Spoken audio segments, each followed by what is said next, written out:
ओम नमः सिद्धिभ्यः। ओम नमः सिद्धिभ्यः। ओम नमः सिद्धिभ्यः। मंगलमय मंगले करन वीतराग में ज्ञान नमो तार जाते भये अरहंतादिमान कर मंगल करियो ग्रंथ करन के काज जाते मिले समाज सब पावे निज बदराज इस भवतरु का मूले जानौ मिथ्या भाव ताको कर निर्मूल अब करिए मोक्ष उपाय संतप्त मानस शांत हो जिनके के गान में विवर्तमान महान जिन विचरे हमारे ध्यान में। मोक्ष मार्ग प्रकाशक 8वां अधिकार चल रहा है अपना अनियोगों का स्वरूप। अब इसमें वर्तमान योग के व्याख्यान का विधान पढ़ रहे थे। अभी अपन जो गुरुदेव श्री का वचन सुन रहे थे, तत्वार्थ श्रद्धा नाम सम्यक दर्शन। सम्यक दर्शन किसे प्राप्त होता है?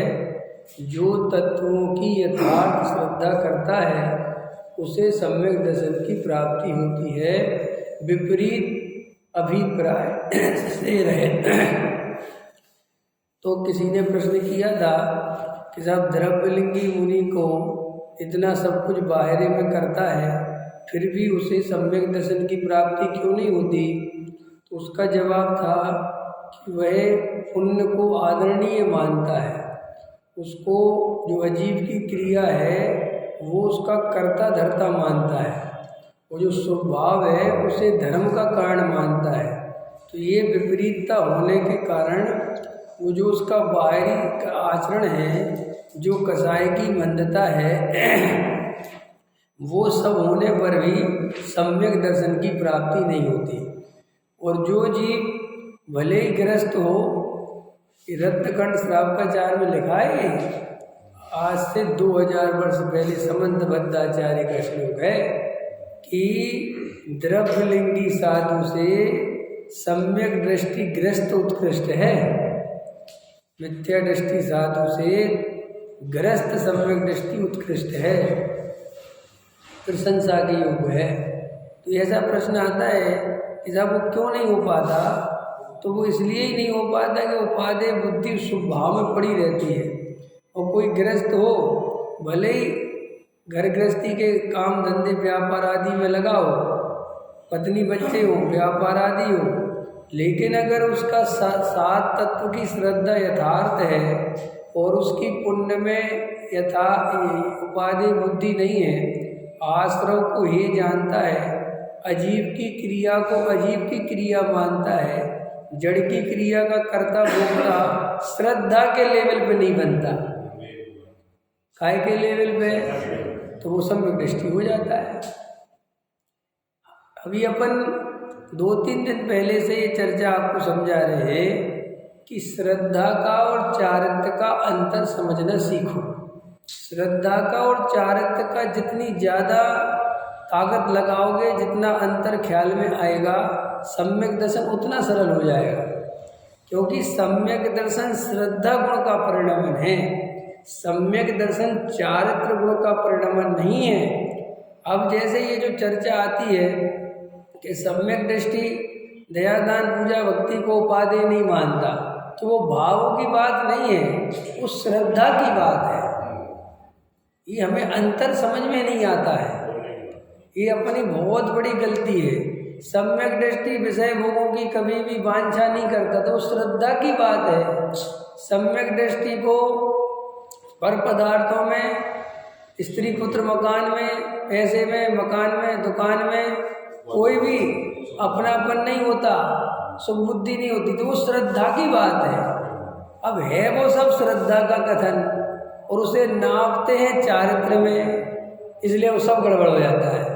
गड़बड़ क्यों हो जाता है? समझो मेरी बात। हम सब जितने यहाँ पे बैठे और भी जो प्रेजेंट हैं, हम सब श्रद्धा पलट सकते हैं। समझना ध्यान से। हम सब चाहें तत्व निर्णय करें, वस्तु स्वरूप का विचार करें तो श्रद्धान पलटा जा सकता है, सम्यक दर्शन की प्राप्ति करी जा सकती है। लेकिन श्रद्धान को पलटने के लिए श्रद्धान ही पलटना है। अब हम श्रद्धान को पलटने के लिए चारित्र पलटते हैं, परिणाम पलटते हैं। हम अशुभ से शुभ करते हैं, हम सोचते हैं कि इससे ही तो बदलेगा, इससे ही तो बदलेगा।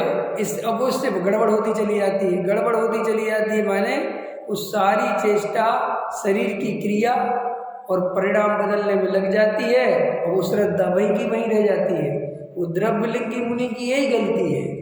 वो भी क्या करता है कि भाई वो चाहता तो मुक्ति है, चाहता तो सम्यक दर्शन ही है, लेकिन वो सम्यक दर्शन का यथार्थ जो स्वरूप है, जो श्रद्धा है, वो वहाँ तक नहीं पहुँचता।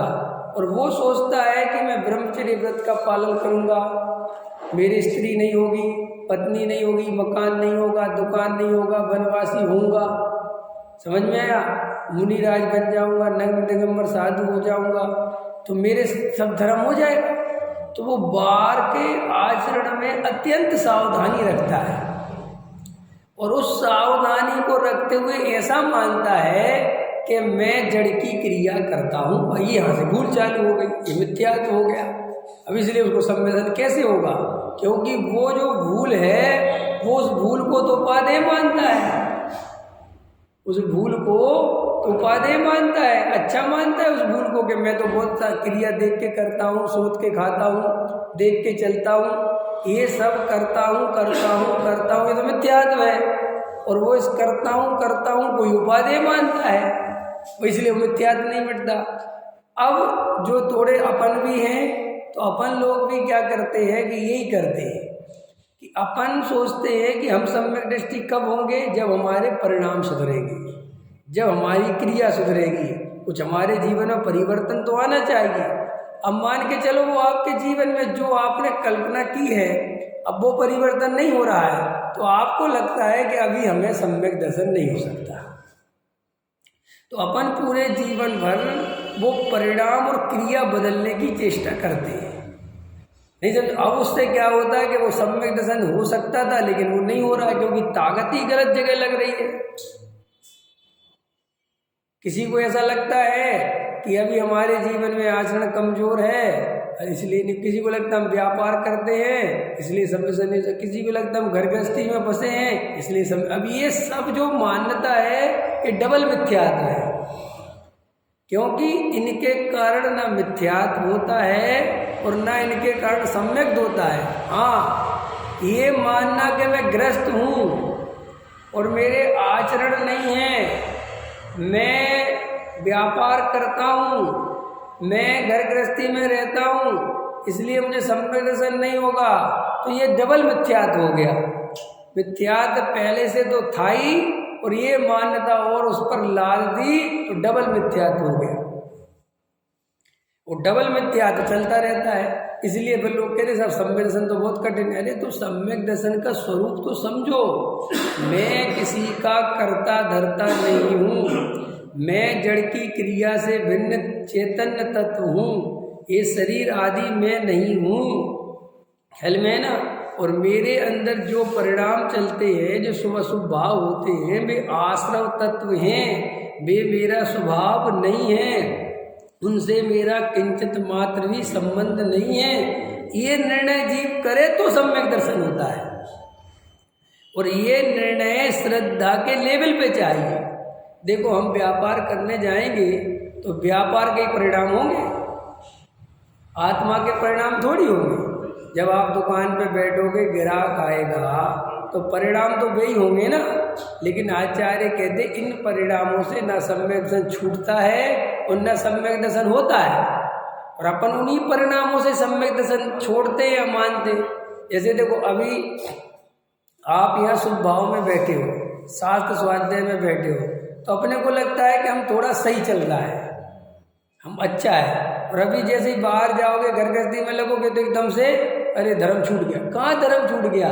ना धर्म मंदिर में था, ना धर्म अब दुकान में छूट गया, ना मंदिर में मिला हुआ था। धर्म तो मैं स्वयं हूँ, मैं आत्मा हूँ। ये श्रद्धा चाहिए।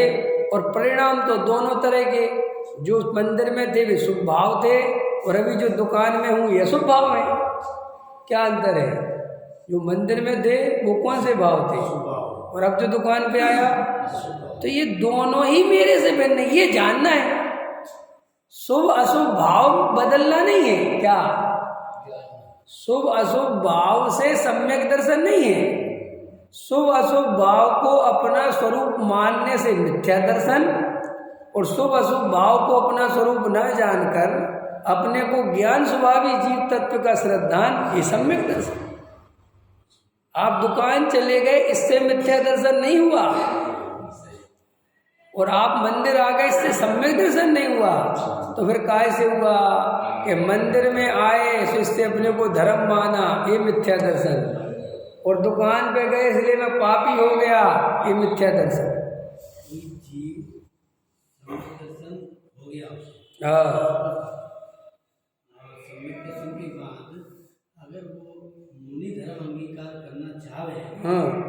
भाई पहले मुनि धर्म अंगीकार करना तो उचित है ही नहीं। हाँ, हाँ, पहले सम्यक दर्शन हो गए फिर मुनि धर्म अंगीकार करे, और मुनि धर्म अंगीकार करे तो उसको 28 मूल गुण पालन करने का भाव आएगा नहीं आएगा? आएगा। और 28 मूल गुण को सपोज कर चलो, उसके पहले उसकी नजर भी कमजोर है, दांत भी उसने जितने बदलवा रखे हैं, और उसको सम्यक दर्शन हो गया, और वो मुनि धर्म अंगीकार करना चाहे तो कैसे करेगी? अब वो पहले नंबर तो उसका शरीर उस योग्य होना चाहिए कि वो उस मुनिचर्या का पालन कर सके। तो इसमें तो उसका विवेक ही, उसका ज्ञान ही समझना पड़ेगा। हम मान के चलो जो आंखों से दिखाई ही नहीं देता तो वो ईरिया समिति का पालन नहीं कर सकता, तो उसे भाई मुनि धर्म अंगीकार करना मना है आगम में। माने वो शरीर पूरी तरह स्वस्थ होना चाहिए, तब तो वो क्रिया, हाँ मर ही रहा हो, मरने की अवस्था हो, समाधि वर्ण हो कि अब ना हमें चलना है ना हमें जाना है, हमें तो बस मरना ही है, तो वो ले ले, वो उसको कोई दिक्कत नहीं है। लेकिन अगर वो चलेगा रहेगा सब होगा तो फिर उसके शरीर में वो अवस्था होनी चाहिए जिससे वो पालन हो सके। तो एक बार डॉक्टर साहब से बात होती, हाँ महाराज जी साहब जो है ऐसा नहीं है कि जो है कोई अपनी व्हील चेयर लेके चल सके, हाँ चल सकते हो, हाँ लेकिन पैर प्रॉब्लम है, हाँ पैर प्रॉब्लम, हाँ तो ये सब आया था। हाँ तो नहीं वो तो देखो भैया, हमें तो डॉक्टर साहब की एक बात बहुत अच्छी लगी। डॉक्टर साहब कहते हैं कुछ प्रश्न काल्पनिक होते हैं। क्या कैसे होते हैं? जो कभी होंगे ही नहीं, और तुम जबरदस्ती उनके उत्तर देने में लगी रहती हो। हाँ मतलब सब सपोज करो जी, काय को करें है, मान लो जी क्यों माने। एक मुनिराज जंगल में बैठ कर सब बहुत देते उदाहरण कि बैठे, तभी एक हिरण वहाँ से निकला और पीछे शिकारी था। अब वो आया, अब वो मुनिराज से पूछे कि बताओ हिरण किस तरफ गया, तो बोले कई चतुर लोग कहते हैं कि मुनिराज अब सत्यव्रत के धारी है, अब वो कहते इधर गया तो झूठ हो जाए, और अगर वो कहते यहाँ गया तो भाई साहब वो बेचारे उसका मार डाले। अब मुनिराज क्या करे? बताओ रमेश जी क्या करें? ध्यान में रखे उन्हें क्या लेना देना। तो डॉक्टर साहब कहते हैं कि कई लोग चतुर हैं कि बोले एक तरीका है कि उठ के दूसरी जगह बैठ जाते हैं और कहते हैं कि जब से मैं यहाँ बैठा हूँ तब से तो यहाँ कोई नहीं निकला। कमाल है, काहे को तुम्हें कल्पना करने में लगी हो, काहे को जवाब ढूंढने में लगी हो, है कमाल है। अरे क्या ऐसी फालतू के प्रश्न सोचते हो, कल्पनाएं करते हो हैं? ऐसा किसी का ऐसा हो जाए तो अरे हो गया होगा, जो होगा होगा, कमाल है। तो ऐसे भी कई लोग होते हैं खुरापाती, वो दिमाग में क्या है चलते रहते हैं, ऐसा हो गया तो ऐसा हो गया तो, अरे क्या होगा, जो होगा सो होगा, अभी से क्यों परेशान है। तो अभी तो ये बात समझो कि श्रद्धा और चारित्र, चारित्र पहले आता है मैंने दिखता पहले है, जो हमारा परिणाम है वे पहले आते हैं, अभिप्राय बाद में दिखता है। और धर्म उल्टा है, पहले अभिप्राय पलटता है फिर परिणाम बदलते हैं। समझ में आया? देखो कैसा सिस्टम है। सबसे पहले दिखता है शरीर, जीव को सबसे पहला दिखता है अपना शरीर, और शरीर में होने वाली क्रिया जिससे धर्म का कोई संबंध नहीं है। सो अधिकतर अज्ञानी को शरीर दिखता है, सो वे शरीर की क्रिया को धर्म समझ लेते हैं। वे क्या करते हैं, इस शरीर की क्रिया को सुधारने में लग जाते हैं और वो सोचते हैं कि धर्म हो जाएगा, जबकि ये शरीर तो बिल्कुल जड़ है, ये तो बिल्कुल अजीब है, ये तो बिल्कुल भिन्न है, इसकी क्रिया से आत्मा का तो कोई संबंध ही नहीं है रियल में, वास्तव में। अब देखो तो कई अज्ञानी जीव तो इस शरीर की क्रिया को ही सुधारने में, बिगाड़ने में, करने में इसी को ही करते हैं जो कुछ करते हैं। फिर दूसरे नंबर में थोड़े अंदर जाओ तो अंदर दिखते हैं मोह राग द्वेष के परिणाम। श्रद्धा तब भी नहीं दिखती, तब देखते हैं कि अंदर जैसे अशुभ भाव चल रहे हैं या शुभ भाव चल रहे हैं, अशुभ भाव चल रहे हैं या शुभ भाव चल रहे हैं। तो फिर ये जीव सोचता है कि जो ये शुभ भाव हैं ये धर्म है और ये अशुभ भाव अधर्म है। तो वो दया दान पूजा भक्ति के परिणामों को अच्छा मानता है और हिंसा झूठ चोरी कुशील के परिणामों को बुरा मानता है। और फिर इनमें ही अधिकतर जीव इस शुभ अशुभ भाव में ही उलझ के रह जाते हैं और ऐसे भाव चला जाता है। तीसरे नंबर के जीव वो है जो अभिप्राय तक पहुंचते हैं, और वो जो अभिप्राय तक पहुंचते हैं कि ये शुभ अशुभ भाव भी मेरा स्वरूप नहीं है, इस शरीर की क्रिया भी मेरा स्वरूप नहीं है, इसका कर्ता भोक्ता भी मैं नहीं हूँ। अब जो अंदर मैं जानने देखने वाला गायक तत्व हूँ, मेरा स्वरूप तो ये है, और ये जो शुभ अशुभ के परिणाम हैं, ये विभाव है, ये मेरे स्वरूप में नहीं है, इनका कर्ता भोक्ता मैं नहीं हूँ। ऐसी श्रद्धा के लेवल पर उस त्रिकाली ध्रुव गायक भगवान आत्मा में अपनापन करता है, उसमें ही संतुष्ट होता है, उसमें ही एकत्व करता है और शुभ अशुभ भाव से भेद ज्ञान करता है, वो सम्यक दृष्टि हो जाता है। तो सम्यक दर्शन होने के लिए श्रद्धा बदलनी है, और श्रद्धा बदलने के लिए श्रद्धा ही बदलनी पड़ेगी। ये जो शुभ अशुभ भाव हैं ये तो अनंत बार की है, इनसे श्रद्धा नहीं पलटती, क्योंकि श्रद्धा इन शुभ अशुभ भाव से भिन्न करना है। श्रद्धा में तो इनसे श्रद्धा को पलटना नहीं है, श्रद्धा को इनसे भिन्न करना है कि ये मेरा स्वरूप नहीं है। पकड़ में आ रहा कि नहीं आ रहा? उन शुभ अशुभ भावों से मैं अलग हूँ, ये श्रद्धा करनी है। ये शुभ भाव अच्छा है और मेरा ये भला कर देगा, ये श्रद्धा तो मिथ्यात्व है। पकड़ में आए कि नहीं आया? कि भाई लोक में है कि साहब फलां की संगति मत करना, उसके साथ मत उठना बैठना, कि क्योंकि वो तुम्हें बिगाड़ देगा। समझ में आता कि नहीं है? तो इसने क्या किया कि अच्छा साहब इसकी तो नहीं करना, लेकिन वो आदमी तो अच्छा है ना दूसरा वाला, कि हम उसकी तो करें, इसकी तो नहीं करते क्योंकि ये तो हिंसा झूठ चोरी वाला है, लेकिन वो तो दया दान पूजा भक्ति वाला है ना, उसके साथ जावे ना। कि साहब उसके साथ जावेगा तो दूसरे तरह का बिगड़ेगा, अपने में कभी नहीं आएगा। और तुझे आना अपने में है, तो अपने में आना है तो दोनों की संगति छोड़, शुभ की भी छोड़ अशुभ की भी छोड़। ख्याल में है ना? माने ऐसे होते ना, जैसे एक बच्चा है तो एक बच्चा अपने फ्रेंड के यहाँ पढ़ने गया, दोस्त के यहाँ अपन जाते थे पहले, याद हो पढ़ते थे अपन। तो अपन ने अपने घर खबर पहुँचाई कि मैं आज यहीं सोऊंगा, मैं घर पे सोने नहीं आऊँगा। तो अपने पिताजी ने गए उसके यहाँ बिल्कुल नहीं सोना, बिल्कुल नहीं सोने दूंगा मैं, तुम रात भर मस्ती करोगे, मुझे पता वो लड़का बहुत मजा, वो नहीं सो, घर आओ अपने घर आओ, नहीं सोना। ठीक है, ऐसा पापा इसके यहाँ नहीं सोता, दूसरे वाले दोस्त के यहाँ सो जाऊँ, वो तो पढ़ता लिखता है। क्या भाई अपने घर में आ तू, मुझे किसी के घर में नहीं भेजना। तो ये शुभ अशुभ भाव दूसरे के घर है, ये अपने घर नहीं है कि नहीं साहब, ये अपने अंदर ही तो होते, अंदर होने से अपने नहीं हो जाते। बहुत सारी चीज़ें हमारे घर में पैदा होने से हमारी थोड़ी हो जाती है। कचरा हमारे घर में पैदा होता है कि दूसरे के घर में पैदा होता है, तो उसे फेंकने की पड़ती कि नहीं पड़ती? आदमी कचरा फेंकता है तो कितना खुश होता है, देखा आपने? आप अपने घर का कचरा फेंक के खुश होते हो कि दुखी होते हो? खुश होते हैं, बाहर जानी चाहिए।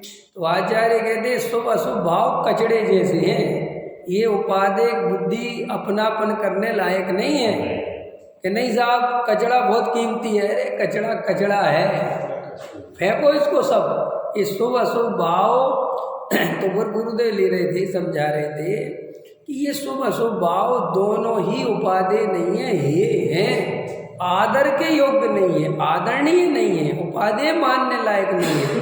तो जब श्रद्धा इन दोनों से, ज्ञान श्रद्धा इन दोनों से, देखो क्या सिस्टम क्या है, ज्ञान अभ्यास करता है, ज्ञान अभ्यास करता है, वेद ज्ञान सारा काम ज्ञान करता है और परिणमत श्रद्धा में होता है। तो ज्ञान और श्रद्धा का जोड़ा बनाओ पहले, क्या ज्ञान और चारित्र का नहीं, हाँ जोड़ा किसका बनाओ, ज्ञान का और श्रद्धा का। और ज्ञान को बोलो कि तू इस शुभ अशुभ भाव से वेद ज्ञान करा और मेरे ज्ञायक भाव में अपनापन करा, तेरी ये ड्यूटी है। और समझ में आया? अभी मुझे तेरे परिणाम से कोई लेना देना नहीं है। ज्ञान ने कहा ओके, तो ज्ञान ने मेहनत करी और उसने वेद ज्ञान किया कि जे शुभ अशुभ भाव शरीर जड़ की क्रिया, ये मैं नहीं हूँ, ये मेरा करता धरता मेरा स्वरूप नहीं है, मैं तो ज्ञान में ही हूँ। ऐसा बार बार सिग्नल श्रद्धा पे भेजा, किस पे भेजा? श्रद्धा पे। तो श्रद्धा ज्ञान ने भेजा श्रद्धा पे, तो श्रद्धा ने धीरे धीरे करवट ली, धीरे धीरे वो जो मिथ्यात्व रूप परिणमन हो रही थी ना, उसको बार बार सिग्नल आया कि भैया तू ये गलत मानता है, तू ये गलत मानता है। एक दिन सुना, 2 दिन सुना, 3 दिन सुना, 4 दिन सुना, 5 दिन सुना, 6 दिन सुना, 7 दिन सुना, 8 दिन सुना, तो किसी की श्रद्धा तो एक ही दम पलट गई। समझ में आया? ऐसा भी होता है, किसी की होनहार भली होती है, उगता पक जाती है, काल लब्धि जल्दी, तो भाई वो जल्दी पक गई, जल्दी से पलट गया। अब मान के चलो तुम्हारी नहीं पलट रही, तो नहीं पलट रही तो उपाय यही है, शिखर की चढ़ना उपाय नहीं है, वो क्रियाकांड पालना उपाय नहीं है, त्याग व्रत करना उपाय नहीं है। कई लोग सोचते चलो अब जे नहीं हो रहा तो जे कर, अरे जे ऐसा नहीं है जे कि जे की जगह जे कर लेते, ये करोगे तो फंसोगे। कि क्यों फंसेंगे? कि अनादि काल की संगति है ये पर द्रव्य की, ये जरा सी क्रिया कांड में उलझे तो गए, फिर ये काम भूल जाओ।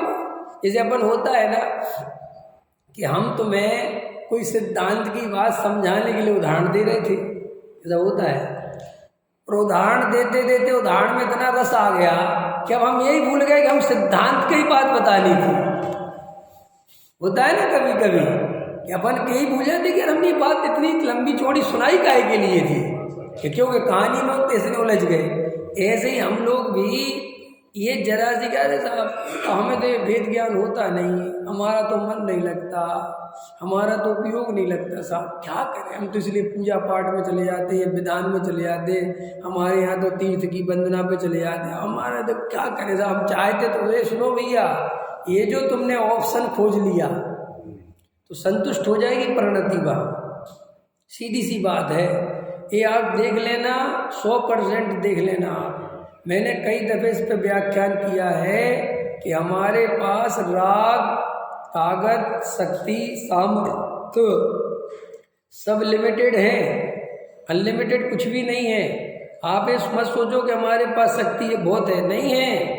अगर तुम शक्ति जड़ की क्रिया में खर्च कर दोगे तो आत्मा की तरफ लगाने के लिए नहीं बचेगी।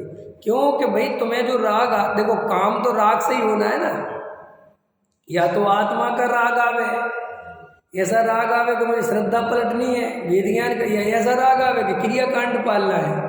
तो इसलिए अगर पूजा पाठ में ज़्यादा लगोगे, जैसे अपन ही देख लो, तुम पूजा पाठ में जिस दिन लगोगे ज़्यादा, उस दिन तुम्हारा स्वाध्याय में उतना उपयोग नहीं लगता, देख लेना। और अगर तुम डायरेक्ट स्वाध्याय में आओगे तो तुम्हारा ज़्यादा, लोग कहते हैं उससे तो विशुद्धि बढ़ जाती है लोग ऐसा कहते हैं कि जब पूजा करोगे तो विशुद्धि बढ़ जाएगी। विशुद्धि की बात नहीं है, वो तुम्हारे पास जितना राग शक्ति थी वो तो तुम पूजा में खर्च कराए। और फिर एक शरीर की भी एक लिमिटेड है, शरीर थक जाता है, शरीर माने वो इंद्रियां थक जाती हैं। अब इंद्रियां थक जाती हैं, स्वाध्याय में चाहिए ज्ञान, जागृत ज्ञान, तो नींद आती है, झपकी आती है, झपकी आती है, तो उसे पर ये प्रवचन आदि में आलस लगता है कि जल्दी खत्म करो, क्योंकि उसने अपना राग वहाँ खर्च कर लिया। इसलिए मैं कहता हूँ राग को सोच समझ के खर्च करो। अब जैसे पूजा वगैरह होती ना, एक और कर लो, एक और कर लो, एक और कर लो, कर तो लो, लेकिन बाद में स्वाध्याय नहीं सुन पाओगे। और जिनको स्वाध्याय नहीं सुनना, जिनको प्रवचन नहीं बैठना, वे यही सोचते हैं कि पूजा 2-3 हो जाए, क्योंकि उनको तो नीचे आके बैठना नहीं है। वे तो आए पूजा के उद्देश्य से, तो ये भी कर लो, ये भी कर लो, ये भी कर लो। और तुम भी, अब तुम सोचते हो कि अपन चलो चलो कर लो कर लो, अपन को तो शांति से किसी को 2 पूजा करनी हो, 3 करनी हो, अपन विघ्न नहीं डालना चाहिए। अपन को कहना चाहिए तुम करो, हमें तो नीचे स्वाध्याय में जाना है, खत्म बात, आपको जितनी करनी करो। और आप हमारी पूजा से बुरा क्यों मानते हो? कई लोग बुरा मानते हैं, अरे तुम्हें बड़ी स्वाध्याय की पड़ी रहती है। अरे तो भाई मुझे समझ में नहीं आता है, ये कोई शादी समारोह है क्या? पूजा तो अपनी अपनी है ना, तुझे 2 करनी 3 करनी और कर ले, क्या दिक्कत है? जिनको जाना है जाने दे, लेकिन नहीं, पूजा में भी ऐसा आग्रह रहता है सभी करो जी, है ऐसे। आप लोग ये पढ़ते ना, मैं देव श्री अरहंत पूजो सिद्ध पूजो चाव सो है जलगंधाक्षर पुष्टर बोल देते हो जल्दी है, वो क्या है विषय है नहीं, ये महार्घ। हाँ, तो महार्घ में क्या करते हो कि देखा जैसे अब 8-10 हो गए, अब पूजा चल रही है, पूजा लेट हो गई, तो मार्ग में जल गंदा अक्षर पुष्टर छोटा, तो कई के मुंह बन जाते हैं। मैं कहता मुंह क्यों बना रहा, तुम पूरा पढ़ो उनको अपना जल गंदा अक्षर करके जाने दो, तो पढ़ो पूरा। लेकिन वो भी पढ़ेगा नहीं, पूरा नहीं पढ़ेगा वो भी है। और ये स्तुति पढ़ो, अरे भाई मैं कहता हूँ किसको पढ़वाना है? मुझे स्तुति पढ़नी है तो मैं पढ़ूँ ना, वो मेरा, मैंने हमने धर्म को भी ऐसा पंचायती बना लिया है कि सब पूजा पाठ में स्वाध्याय में अपने अनुसार परिणमन कराना चाहते हैं। क्यों करे कोई अपने अनुसार परिणमन? यहाँ गुरुदेव श्री का सीढ़ी पर चलता है, मैं तो अकेला सुनने को तैयार हूँ, मुझे क्या लेना देना, कोई आओ नहीं आओ, तुम जानो, मेरे को तो नहीं आनंद आएगा, तुम आ जाओ, तुम्हारी ऑनर, हमें तो अपना आनंद है, हमें तुम्हारे सुनो, इससे हमें क्या मतलब है? हमें तो गुरुदेव श्री का सीढ़ी पे हमें तो बहुत आनंद आता, हम तो बहुत आनंद से, तुम आओ तो तुम सुनो, ऐसा हमें नहीं आता, मत आओ, तुम सीधे उतनी बजे आया करो और पूजा कर लिया करो। मेरा कहने मतलब ये है कि हम दूसरों से आग्रह क्यों रखें? ये धर्म अपनी चीज है, हमें अपना आत्म कल्याण करना है, हमें जगत से क्या लेना देना भाई? तुम्हारी स्वतंत्रता तुम्हारे अंदर है, हमारी स्वतंत्रता हमारे, हम बंधन क्यों बांधते हैं जबरदस्ती? गजब है साहब। दूसरा क्या सोचेगा, ये सोचते सोचते तुम सोचने के लायक नहीं बचोगे, ख्याल में है ना? मैंने आपको समझनी है ये। तो मैं क्या समझा रहा था कि ज्ञान और श्रद्धा, अभी इनका जोड़ा बना, अभी ज्ञान और चारित्र का जोड़ा मत बना। अभी ज्ञान को सारी ताकत इस बात में लगाओ कि ज्ञान से कहो कि तू मेरी श्रद्धा पलट, मुझे अभी कुछ नहीं पलटना, तो ज्ञान श्रद्धा पलट देगा। और जब ज्ञान श्रद्धा पलट देगा, तब श्री गुरु कहते हैं जब ये ज्ञान भी सम्यक हो जाएगा, श्रद्धा भी सम्यक हो जाएगी, तो चारित्र कहता भैया मुझे भी अपने ग्रुप में शामिल करो अब मैं अकेला पड़ गया, अब मैं अकेला क्या करूं? तो कहते तुझे पलटना है कि हाँ, तो अब तू उसी आत्मा में रम जा, समझ में? तो तू भी पलट जाएगा। तो बस धीरे धीरे वो चारित्र आत्मा में लीनता देता है, आत्मा में रमता है, और रमता है तो चारित्र प्रकट होता है, कसाय धीरे धीरे चली जाती है। और ये तरीका है। लेकिन अगर तुम श्रद्धा को चारित्र से पलटोगे, समझ रहे इंजीनियर साहब, अपन श्रद्धा और चारित्र का जोड़ा बनाने में लगे, और श्रद्धा को चारित्र से पलटना चाहते हैं, और चारित्र माने वो जड़ की क्रिया, चारित्र माने वो शुभ अशुभ भाव। इसलिए आज तक हमारी श्रद्धा नहीं पलटी, क्योंकि जिससे पलटवाना चाहते हो वही तो मिथ्यात्व का कारण है कि अनादि काल से श्रद्धा ने उसे ही तो अपना माना है। ये तो ऐसी बात हो गई कि जिससे तुम हमें बचाना चाहते थे, तुमने उसी आदमी के साथ भेज दिया है। चारित्र को हम जड़ की क्रिया कहें, कैसे कैसे चारित्र जो है अगर हम कृत्रिम रूप से करें तो वो जड़ की क्रिया है, बराबर। अगर हमारे अंदर हमारा सम्यक दर्शन, सम्यक ज्ञान, सम्यक दर्शन हो रहा है, जितना सम्यक दर्शन ज्ञान 1 by 2 get, बराबर, 1 by 2 get, तो उतना तो चारित्र हमारे अंदर आता ही है। जो चारित्र आता है वो जो है कृत्रिम नहीं है, बराबर, वो स्वयं है, बराबर। जो स्वयं आता है वो भी चारित्र नहीं है, डरना मत, वो भी शुभ भाव है, लेकिन वो सहज आता है। शुभ भाव और चारित्र में अंतर है। जैसे ज्ञानी के दया, दान, पूजा, भक्ति के भाव सहज आते हैं, तो वे चारित्र नहीं है वे चारित्र थोड़े ही है, हिसाब तो अंदर से है, अंदर से नहीं, वे शुभ भाव हैं, बंदे के कारण हैं, लेकिन उसे खींच के नहीं लाने पड़ते, वो जबरदस्ती नहीं करता, उसे सहजता से भूमिका के अनुसार वे दया, दान, पूजा, भक्ति के भाव आते हैं, लेकिन वो उन्हें बंध का कारण जानता है, आश्रव का कारण जानता है। अगर वो उन्हें बंध का और आश्रव का कारण नहीं माने और उन्हें धर्म का कारण माने अथवा चारित्र माने, सो मिथ्या दृष्टि ही जानना। चारित्र तो आत्म स्वभाव की लीनता का नाम है, शुद्धोपयोग का नाम है। स्वरूपे चरणम चारित्रम, अपने स्वरूप में रमना ही चारित्र है, वो ही चारित्र है, सही भाई नहीं, एक ही चारित्र है।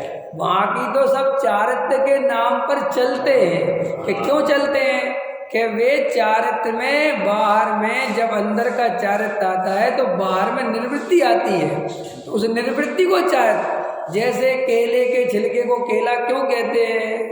क्योंकि वो केले के साथ होता है। ऐसे ये जो बाहर की क्रियाएं हैं, इन्हें भी शास्त्रों में चारित्र नाम दिया गया, तो वो इसलिए दिया गया कि वो जो अंदर ज्ञानी स्वभाव में रमता है तो बाहर में सहज ही हिंसा, झूठ, चोरी, कुशील के परिणाम छूट जाते हैं, निर्वृत्ति हो जाती है, तो उसे भी चारित्र कहते हैं। लेकिन ज्ञानी उस चारित्र को बंध का कारण जानता है, और जो अंदर शुद्धोपयोग है उसे निर्जरा का कारण जानता है। भाई उसको क्लियर है सारी बात। इसलिए अभी हमारे से ये बहुत गलती चलती है कि हम श्रद्धा को चारित्र में मिला कर देखते हैं और गलती पे गलती करे जाते हैं। अपने अंदर एक बात बहुत चलती है, अरे हमारे परिणाम तो बहुत बेकार है, हमारे परिणाम तो बहुत बेकार है। तो अब अपन को लगता है कि ये परिणाम बेकार है इसलिए हम बेकार हैं। हम काहे के धर्मात्मा, हमें तो अभी पता नहीं कैसे कैसे परिणाम आते।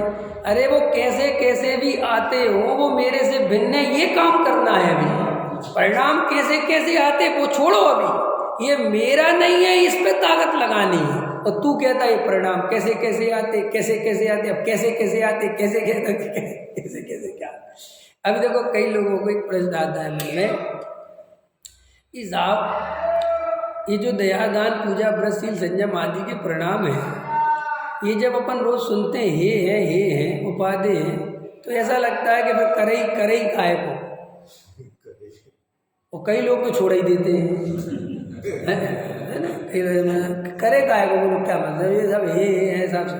एक तो जबरदस्ती कर रहे हैं, मेहनत करो, हैं, मतलब समझ रहे हो मैं क्या कहना चाहता हूँ। मतलब सुबह उठो 6 बजे, नींद खराब करो, आओ पूजा में आओ, जल भरो, सामग्री बनाओ, सारी मेहनत करो, सब लगे रहो, भगवान का पूजा पाठ प्रचार करो, और बाद में सुनने को ये मिलता है कि इससे कुछ नहीं होता है। फिर खाने पीने में संयम रखो, अष्टमी को हरी छोड़ते हैं, बाजार का कुछ नहीं खाते, तला भुना नहीं खाते, बहुत संयम है। सुनने में जड़ की क्रिया, इससे कुछ संबंध नहीं है धर्म से। तो हमें तो ऐसा लगता है कि अजय मुफ्त की मेहनत है, कई लोगों को लगता है, तो कई लोग ऐसा सुन के छोड़ भी देते। अब ये समझ में नहीं आता कि अब नहीं सुनो, तो अब कई लोग इसमें ऐसा फंस जाते हैं कि यार अगर इनकी सुनो तो ये छोड़ने का मन करता है। तो अब लोग जो दो तरह के लोग हैं, तो कई लोग तो छोड़ देते हैं, छोड़ के कहते काम खत्म, और वे एक तरफ शामिल हो जाते हैं। कई लोग ये सुन के ये छूट जाएगा तो वे इतने घबरा जाते हैं कि वो इन लोगों को छोड़ देते हैं, लेकिन वो क्रिया नहीं छोड़ते। वे उन लोगों के ग्रुप में चले जाते हैं जहाँ उस क्रिया को प्रशंसा, धर्म बढ़िया है, करते रहो, ऐसा मिले। तो उनको क्या है कि भाई लगता है, देखो एक समझो मेरी बात, क्योंकि एक नीति है, सूक्ति बात है कि बिना प्रयोजन के तो गधा भी नहीं चलता। तो फिर तो हम तो मनुष्य हैं, तो हम एक क्रिया कांड करें और जब इनसे कोई लाभ ही नहीं तो हम करें क्यों? तो भाई देखो, लाभ तो नहीं है, परम सत्य तो यही है मोक्ष मार्ग की दृष्टि से, लेकिन चूंकि वो करता है तो वो तो ये सुनना चाहता है कि लाभ है। सीधी सी बात, जैसे मैं करणान योग पढ़ता हूँ तो मैं ये किसी कीमत में नहीं सुनना चाहता कि करणान योग पढ़ने से कुछ नहीं होता। मैं ये सुनना चाहता हूँ कि करणान योग पढ़ना भी जरूरी है और बहुत अच्छी बात है, तुम पढ़ते हो, तुम पढ़ते रहो, मैं ये सुनना चाहता हूँ। तो अब उसके दो तरीके हैं कि जो ये कहता है कि करणान योग पढ़ने से कुछ नहीं होता, या तो उससे दूर चले जाओ, क्योंकि वो ये बार बार बोलेगा और हमें कानों में चुभेगी, तो हमारा करणान योग पढ़ना छूट जाएगा, सुबह तो हम छोड़ेंगे नहीं। या फिर ऐसे व्यक्ति के ग्रुप में शामिल हो जाओ जो ये कहे कि करणान योग पढ़ना ही चाहिए, बहुत जरूरी है, अच्छी बात है, उपयोग बच जाता है, अशुभ में जाने से शुभ में लगा रहता है, और कालांतर में भेद ज्ञान में भी हेल्प मिलती है, और अच्छा लगता है। माने हमारे साथ क्या हो रहा है कि हम शुभ भाव को हे मानने के लिए तैयार इसलिए नहीं होते कि हमें शुभ भाव को हे मानते ये डर सताता है कि हमें फिर करना छूट जाएगा। और ऐसा हुआ भी, आपने बहुत सारी क्रियाएं छोड़ भी दी है बात सुन सुन के, जो आप पहले बड़ी कठोरता से पालन करते थे, बड़ी ताकत लगा के पालन करते थे, बाद में आप उतनी कठोरता नहीं रखी, छोड़ दिया कि ठीक है कोई बात नहीं।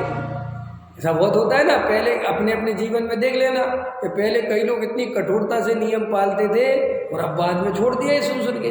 तो अब प्रश्न ये है कि तुमने किस आधार पर छोड़ा, कि तुम्हारे जैसों की सुन सुन के छोड़ा, ऐसा ना। अब उल्टा करो कि तुमने किस आधार पर पकड़ा था।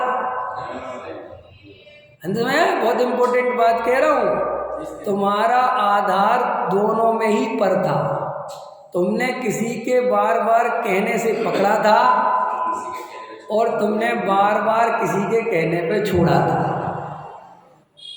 इसलिए वो तुम्हारा छोड़ना भी दो कौड़ी का है और वो पकड़ना भी दो कौड़ी का है। पहले ये बात अच्छे से समझ लो। इसलिए तुम अगर ये सोचते हो कि हम इनके यहाँ आके सब छोड़ दिया और वहाँ बहुत अच्छे थे, भ्रम में हो। तुम वहाँ भी अच्छे नहीं थे और यहाँ भी अच्छे नहीं के साहब, लेकिन मैं थोड़ा एक कदम कहता हूँ, यहाँ थोड़े अच्छे हो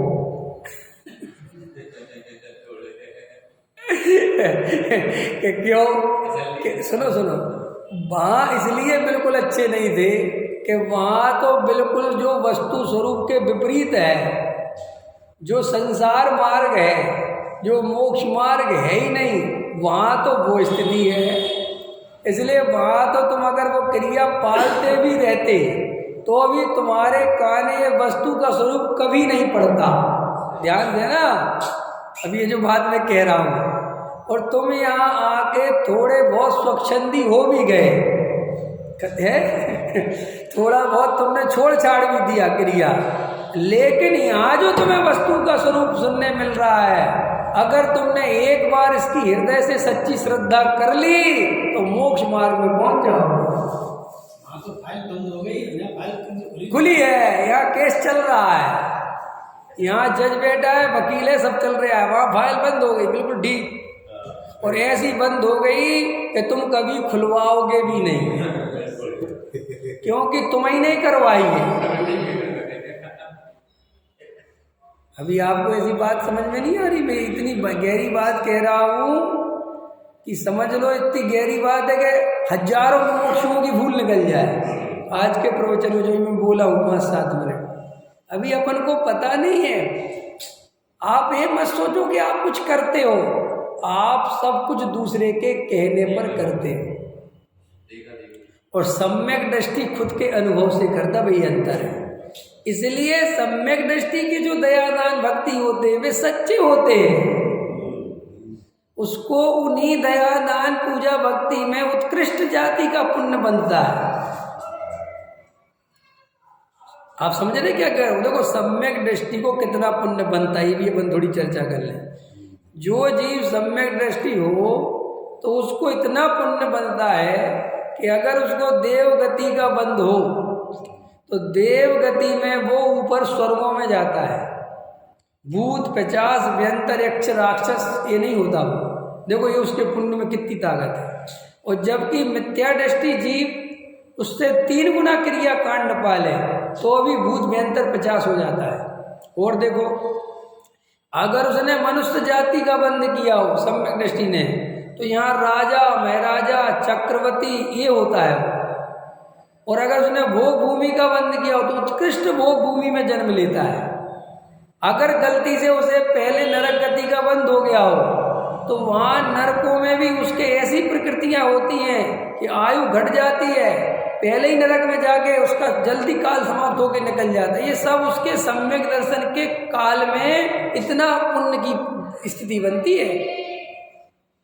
सम्यक दृष्टि, चक्रवर्ती, सम्राट, तीर्थंकर, जो कुछ भी होता है केवल सम्यक दृष्टि ही होता है। क्यों? क्योंकि सम्यक दृष्टि के अगर 2 मिनट भी पूजा का परिणाम है तो वो इतना अंदर से आया है, इतने भाव से आया है कि आप उसकी कल्पना नहीं कर सकते।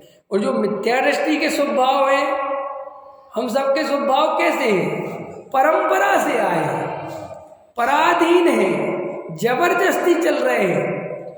अपन अंदर से रुचि कुछ और है, और ये स्वभाव की रुचि में, स्वभाव में जो लगे हैं वो परंपरा से लगे हैं, किसी भय से लगे हुए हैं। इसीलिए हमारे स्वभाव जबरदस्ती के हैं। और ये जबरदस्ती के स्वभाव जब कोई इनकी बिल्कुल हीनता बता देता है, इनमें कोई धर्म नहीं है, कोई दम नहीं है, तो तुम छोड़ भी देते हो। क्योंकि वो छोड़ने का आधार और करने का आधार वो पर ही था। समझ में आया ना? इसीलिए तुम देखना, हम और आप में ये आपने महसूस किया होगा, जब से आपने तत्व ज्ञान समझा होगा आपके अंदर कहीं ना कहीं सहजता आई होगी। आपके अंदर वो जो एक क्रिया होता है ना, हम मर जाएंगे, हम ये कर लेंगे, हम नहीं पिएंगे, ये कोई धर्मात्मा का लक्षण नहीं है। ये तो उसको क्रिया की इतनी पकड़ है और इतना अंदर कसाय लेके बैठा है कि चाहे कुछ हो जाए वो बस उससे ही लटका पड़ा है। वो तो क्रियावादी है। वो समझ में आया ना बाबा? ये चाहिए चाहे कुछ हो जाए। जैसे देखो पूजा में होता ना, कई लोग कैसे क्रियावादी होते हैं कि जैसे उन्हें पूजा में लौंग नहीं मिले चढ़ाने के लिए तो लड़ाई करने लगते हैं, उन्हें फल नहीं मिले तो उनको तकलीफ हो जाती है। और वो बिन जानने मा जान के रही टूट जो कोई तुम प्रसाद दे परम गुरु सो सब पूरन होए। और उसमें अब मान के चलो व्यवहारी आ जाए तो श्री जनवर की आशिका लीजिए, शीश चढ़ाए, भव बाधक कटे, दुख दूर हो जाए, प्रभु जी दुख दूर हो जाए, और तुम जे नहीं बोलो तो उससे तकलीफ हो जाए। तो क्रियावादी जो आदमी होता है वो क्रिया की पकड़ करता है। आत्मवादी जो व्यक्ति होगा वो कभी क्रिया की चक्कर नहीं करेगा, वो बहुत सहज रहेगा। अथवा वो कोई नियम धर्म पालेगा तो ऐसी जगहों पे नियम धर्म पालता है, ऐसी सहजता के नियम लेता है जहाँ उनका सहजता से पालन हो जाए। अभी अनेकांत जी ने एक बहुत अच्छा बोला अभी उनका वहाँ पे कई संघ में बहुत अच्छा चारित्र्य था कि श्राप का चार उनने बहुत अच्छा प्रवचन था उनका, गोष्ठी थी, तो बहुत अच्छा बोला कि आज श्राप का चार कठिन क्यों हो रहा है, आज श्राप का चार पालना और जैन धर्म का जो आचार विचार है वो दुनिया को समझ में क्यों नहीं आ रहा। इतना बढ़िया बोला था उनने क्या समझाया कि तुम्हें कोई नियम लेने का नियम ही पता नहीं है। क्या नियम लेने का कोई नियम ही पता नहीं है। तो मैं एक साधु महाराज के आहार देने गए, साधु महाराज बैठे थे, वो बोल रहे थे कि साधु महाराज को आहार दिया, उन्होंने कहा रात्रि में छोड़ो, तुमने छोड़ दिया। क्या उनने कहा रात्रि भोजन छोड़ो, तुमने छोड़ दिया। अब तुमने इतना सुन के छोड़ दिया, अब तुमने क्या किया कि रात्रि भोजन छोड़ दिया, तो तुमने ये नहीं समझा कि रात्रि भोजन छोड़ने का मतलब क्या होता है। तो बोले साहब रात में नहीं खाएंगे, बस इतनी सी बात है। बोले इतनी सी बात कहाँ है। अब अगर जैसे रात में भोजन नहीं करना है तो उसे अपनी पूरी दिनचर्या बदलनी पड़ेगी। कि दिनचर्या क्या बदलनी पड़ेगी कि तुम्हें सुबह का भोजन 11 बजे 10 बजे 11 बजे करना पड़ेगा, तब तो शाम को 5-6 बजे भूख लगेगी। समझ में आया कि नहीं आया। और तुम भोजन तो कर रहे हो वही लंच और ब्रेकफास्ट, तो जो ब्रेकफास्ट करेगा दोपहर में 2 बजे लंच करेगा, वो शाम को भोजन कैसे करेगा। आज अधिकतर जैनियों की समस्या यही है कि भाई साहब शाम को भूख लगती नहीं और रात को खाते नहीं, सो जबरदस्ती खाते, सो कब्ज। क्या हुआ, कब्ज, एक ये बीमारी। फिर अथवा शाम को खाते नहीं, सो रात को कुछ चाहिए, सो रबड़ी रबड़ा, और वो तुम्हारा मखाने और तुम्हारे ड्राई फ्रूट्स और क्या होता है फल वगैरह। किसी की मजबूरी हो तो वो अलग बात है, वो शर्त में नहीं कह रहा। लेकिन अब ये भाई साहब क्योंकि भाई दोपहर में खा लिया, अब शाम को भूखे रहे, पत्नी के लिए कुछ खा लो, कह रहे कुछ नहीं खाना कुछ। अब फिर रात को भाई साहब ऐसा खाया। अब बोले कोई आया तुम्हारे घर में, बोले हम रात में नहीं खाते जी। उन्होंने कहा तुम्हारे यहाँ बहुत बढ़िया नियम है, ड्राई फ्रूट्स खाओ, बढ़िया रबड़ी खाओ, दूध पियो, मुनक्का डाल के हो गए, और रात में नहीं खाते। अब जो रात का भोजन नुकसान करता है ये बात लागू ही नहीं पड़ी, क्योंकि तुमने रात में और ऐसी चीजें खा ली जो और गरिष्ठ थी। तो तुम्हारे भाई साहब रात्रि भोजन नहीं पालने का, मैंने नहीं खाने का फायदा क्या हुआ, कौन सा आचार विचार पला। तो ऐसे एक एक नियम के बारे में समझा रहे थे कि नियम लेने के पहले ये तो समझो कि नियम पाला कैसे जाता है। वह नियम ले लिया, बोले साहब आलू नहीं खाते जी, नियम ले लिया। तो बोले समोसे में से आलू निकाल दो तो समोसा दे दो, है रसा दे दो, आलू मत दो। अरे भाई अब ऐसा कोई तुम्हारा आचरण देखे तो वो हंसेगा कि नहीं हंसेगा, तुम हंसी के पात्र बनोगे कि नहीं बनोगे। इसलिए जैन धर्म का आज आचरण हंसी का पात्र बना हुआ है। और वे तो बहुत खुल के बोल रहे थे, हमारे ब्रह्मचारी त्यागी वृत्ति क्या कर रहे कि साहब कुएं का पानी पिए। तो भाई कुएं का पानी पियोगे तो ये नियम लेने के पहले हमारे यहाँ 3 नियम और है। पता है आपको? नहीं पता, कोई पता ही तो नहीं है किसी को। हमारे यहाँ 3 गुण व्रत हैं, 5 अणु व्रत, 3 गुण व्रत और 4 शिक्षा व्रत। तो 5, 3, 8 और 4, 12, ऐसे 12 व्रत होते हैं श्रावक के। तो अब 12 में से आधे अधूरे नियम ले रखे हैं। मैंने आप समझ गए, जैसे किसी ने प्रतिमा ली, दर्शन प्रतिमा, व्रत प्रतिमा, सामायिक प्रतिमा, 3, 4, 5 प्रतिमाएं ली, 6 प्रतिमाएं ली, 7 ब्रह्मचारी बन गए ना। तो पता है उसमें गुण व्रत आते हैं साथ में कि भाई ये गुण व्रत माने दिग व्रत, देश व्रत। समझ में आया कि भाई ये अतिथि संविभाग व्रत के क्यों कि इधर सुनो अनर्थ दंड का पाप, और दिग व्रत माने दिशाओं में मर्यादा, देश व्रत माने देश की मर्यादा। कि क्यों रखी कि भैया अब जो तुमने नियम लिए हैं ये सब जगह पालन नहीं हो सकता, तो अब तुम्हें दिल्ली जाने का राग तोड़ना पड़ेगा। और अगर दिल्ली जाने का राग नहीं तोड़ सकते तो फिर ये नियम भी मत लो। क्या? और अपन तो पूजा करने बैठ जाते हैं ऐसे नियम वालों के, बैठ जाते कि नहीं? उनके तो बड़े नियम है। पहले जी यहाँ बैठा क्यों, पहले बता। तुम्हें तो ये प्रश्न करे तुम यहाँ बैठे क्यों, पहले बता। ये नियम यहाँ कैसे पलेगा? तो महाराजों पे तो बहुत बातें करते हो कि नहीं करते हो? हल्ला मचाते हो, शहरों में नहीं आना चाहिए, यहाँ कैसे पलेगा? वो ब्रह्मचारी त्यागी वृत्तियों को पल जाएगा। उनके लिए सब छूट है। अभी पता नहीं है तुम्हें, आंखों में पट्टी बांध लेते हो जब अपनी यहाँ की बात आती है। हाँ, यहाँ तुम्हें कुछ नहीं पता है। तुम एक ब्रह्मचारी के पैर भी ऐसे छूते हो महाराजों के छू रहे हो जैसे। समझ में आया? क्यों? कि तुम्हें अंदर में यहाँ बिल्कुल श्रद्धा को लुटानी है ना, बिल्कुल श्रद्धा। तो तुम्हें अरे साहब वो तो मिल नहीं रहा, जे ही सही है, कोई नहीं मिल रहा तो जे ही सही, क्योंकि वो श्रद्धा मचल रही है ना लुटने के लिए। तो भैया वो नहीं तो नहीं पे लुटा दो अपनी श्रद्धा। तो अब वहाँ पे आगे चलो कि साहब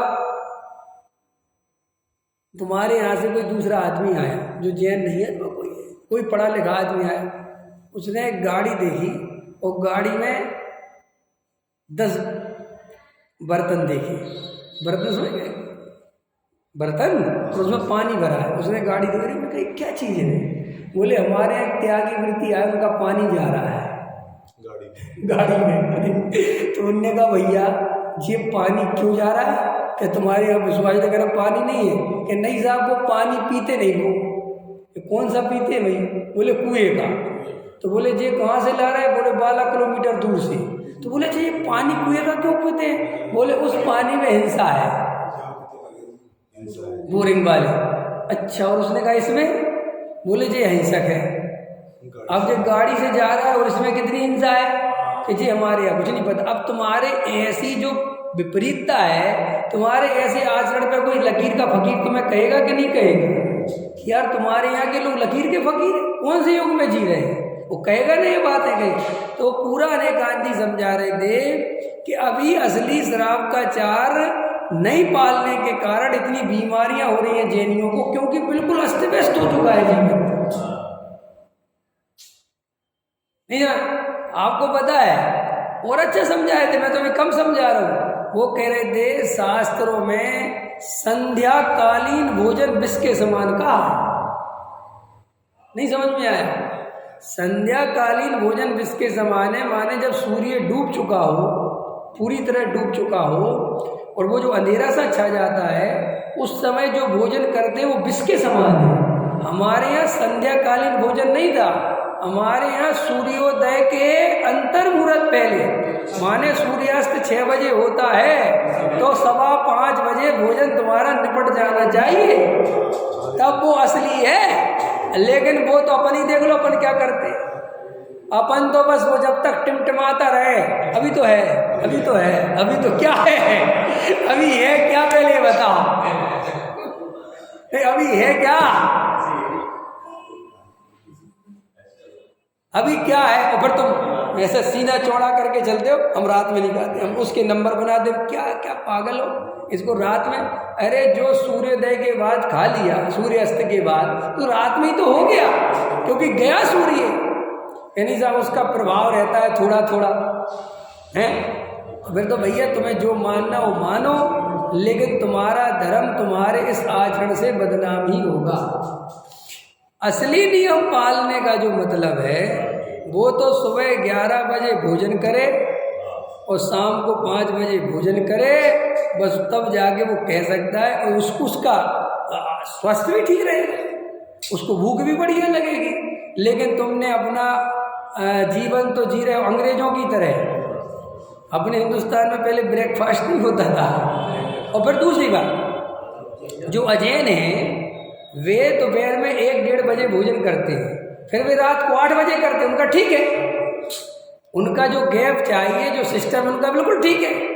इसलिए जैनी कहते हैं हम इतना बढ़िया खाते, इतना अच्छा रहते, ब्रह्मचारी कहते हैं हम इतना शुद्ध शुद्ध खाते, हम बीमार क्यों रहते हैं? तुम बीमार इसलिए रहते हो कि तुम मेहनत तो नहीं करते धेले भर की, और खाते हो काजू किशमिश, पचते हैं नहीं। और शाम का भोजन लौकी रोटी की जगह वो काजू किशमिश खाते हो, दूध पीते हो और मेहनत करनी नहीं और ब्रह्मचारी हो तो क्या होगा?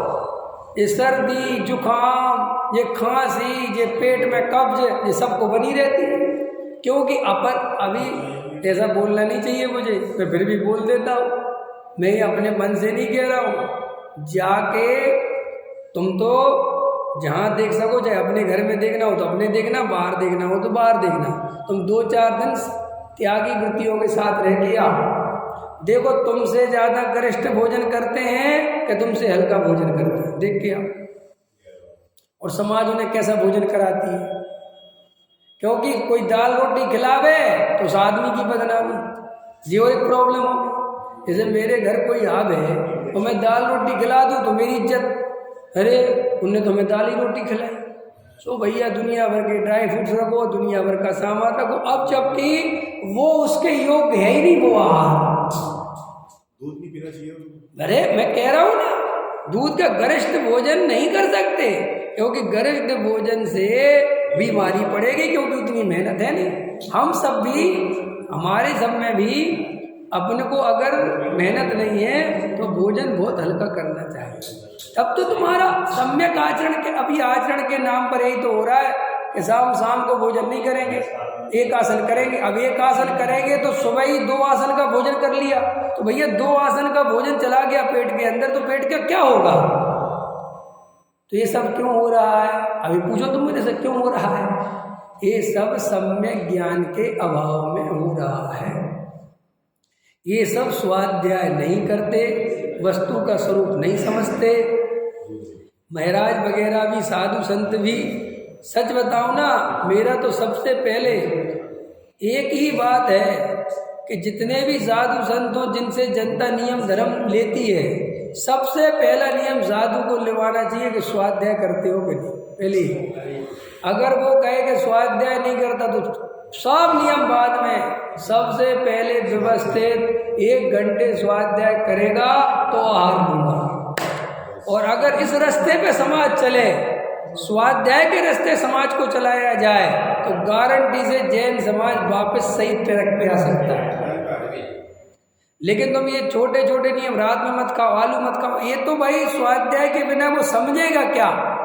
उसे ये तो पता नहीं कि नमोकार मंत्र का अर्थ क्या होता है, और वो आलू छोड़ दिया उसने। तो पहले स्वाध्याय का नियम होना चाहिए।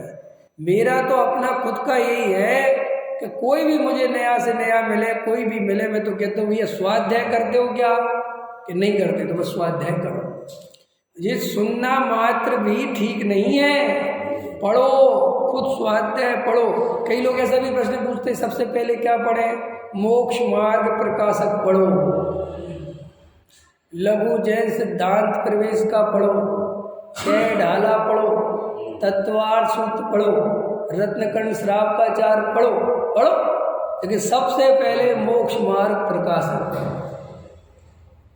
कि हमारे घर में नहीं है, जयपुर से मंगवा लो, कि जयपुर वालों को हम मानते नहीं,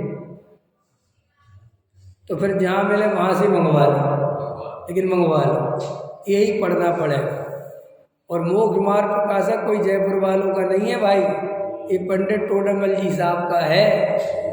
ये सब तुम ये कसाएं छोड़ दो, ये भेदभाव छोड़ दो, तत्व का अभ्यास करो तो मोक्ष मार्ग मिलेगा, वरना बिल्कुल नहीं मिलेगा। समय हो गया। सहजानंदी